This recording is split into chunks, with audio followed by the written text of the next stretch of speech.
What do you think Mark Meadows' status is right now? Do you think he's a cooperator? Do you think he's will be charged?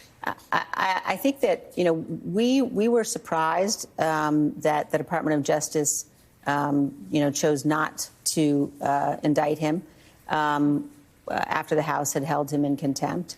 And at the time seemed that, you know, perhaps he was cooperating. There was a whole question about, you know, to what extent does a former chief of staff have immunity? And it became clear that the Department of Justice actually does not believe a former chief of staff has the kind of, you know, full immunity that he was claiming.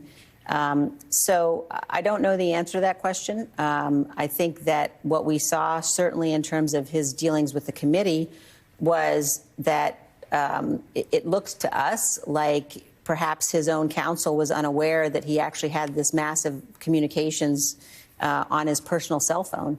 And of course, when George Terwilliger committed to the committee that he would hand those over if they existed, and then it turned out that they, in fact, did exist. Once Meadows had turned those over to the committee, though, his refusal to come testify, you know, clearly was contemptuous.